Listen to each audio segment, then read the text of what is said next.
የኔ ሰራራክልኝ ሪካርዲንግ በዚህ የቴክኖሎጂ ዓለም ማን እንዲህ በቀላሉ ይታለላል እያሉ ነው ጋዜጠኞችና አክቲቪስቶች።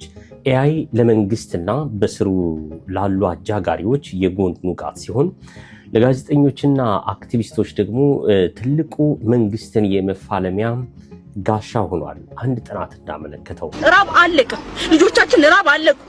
ከዚህ በኋላ መሸወድን የለም ብሏል። ለኤአይ ምስጋና ይግባው እየተባለ ነው። በኖርዌይና በኒዘርላንድ የሚገኙ የሚዲያ የጥናት ተቋማት ይፋ ያደረጉት መረጃ እንደሚያሳየው ከሆነ ደግሞ አፍሪካውያን ጋዜጠኞችና አክቲቪስቶች በኤአይ ተደብቀው መንግስታቸውን እየተቹ መንግስታቸውን እያዝረከረኩ ነው ይላል።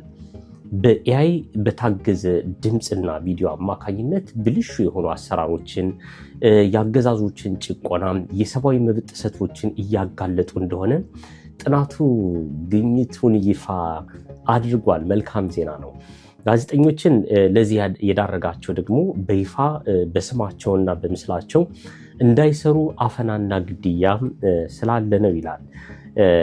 የኢትዮጵያን ጨምሮ ሌሎች የአፍሪካ ሀገራት አክቲቪስቶች፣ ጋዜጠኞች፣ ፖለቲከኞች ማን በጨቋኝ ፖለቲከኞች ክንድ ይደቆሳል በሚል መንግስትን ለመርገም ኤአይን ተመራጭ ማድረጋቸው ይፋ ሆኗል። እንግዲህ የአፍሪካ መሪዎች ምን በእጃቸው ብላችሁ ልትጠይቁ ትችላላችሁ። መሰበርህን የሚያውቀው መጀመሪያ ላይ ሙሉ ሰው መሆንህን የሚያቅሰው ነው። በኤአይ የተፈጠረን ምስልና ቪዲዮ ፈልጎ ለማሰር አድራሻ የለ፣ ህጋዊ ሰውነት የለው። በከተማም በጫካም ቢፈለጉ አይገኙም። ምን ያደርጉ የሆነ የአፍሪካ መሪዎች? ግን ደግሞ መቼም ማሰርና ማፈን የለመደ መንግስት ምን እያደረገ መሰላችሁ? በኤአይ የወጡ ተች ቪዲዮዎችን፣ ልጥፎችን፣ ምስሎችን ማን አጋራቸው፣ ማን ወደደ ወይም ላይክ፣ ሼር፣ ፖስት፣ ሪፖስት አደረገ የሚል ምርመራ በመከተል ሪያክት ያደረገውን ሁሉ እያሰሩ ይገኛሉ። ይህንንም የሰጉ ዜጎች ስማቸውን ቀይረው ስለሚጠቀሙ ኤአይ የተሻለ ነፃነት ለአክቲቪስቶችና ለጋዜጠኞች ይዞ የመጣም ይመስላል። ፊት ለፊት መንግስትን ከመሳፈጥ በኤአይ ቪዲዮ ሰርቶ ሀሳብን አሸክሞ መላክም በዝቷል። በመንግስት አገላለጽ ኤአይ ቅጥረኛና ተላላኪ ሆኗል እንደማለት ነው። እንግዲህ ኤአይ የፈጠራ ሰዎችን ህገ መንግስት በመናድ በሽብር በመፈንቅለ መንግስት ምናምን ተብሎ ለማሰር መንግስት ከዚህ በኋላ ምን ያደርግ ይሆን? ሀሳብ አስተያየት እስኪ ያስቀምጡልን። እነዚህ ሰዎች አይያዙም፣ አይጨበጡ፣ አይዳሰሱም። ቀበሌ ጉዳይ ለማስፈጸም አይሄዱም። ኤአይ ለአክቲቪስቶች መከላከያ ዘንግ ሆኗል።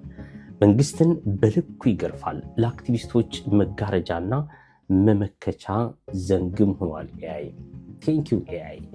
ከዚህ በኋላ አክቲቪስቶች፣ ጋዜጠኞች፣ ፖለቲከኞች ወይም ደግሞ መንግስትን ለመተቸት ፍላጎቱና አቅሙ ያላቸው በሙሉ ኤአይን ተጠቅመው በፈለጉት መንገድ፣ በፈለጉት ድምፅ፣ በፈለጉት የምስል ቅንብር የመንግስትን ገመና ለህዝቡ ብሎም ለዓለም ማጋለጥ ይቻላል።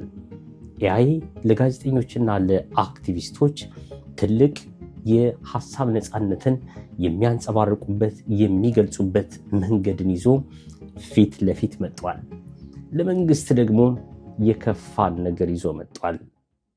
ለማንኛውም ጋዜጠኞችና አክቲቪስቶች እንዲሁም ደግሞ ፖለቲከኞች የመንግስትን ገመናም አሳልፈው ለዓለም የመንግስትን ገመና ለሚመለከተው ሁሉ ለማጋለጥ ሲሉ ኤአይን መጠቀማቸው ትልቅ አማራጭ ይዞ መጥቷል።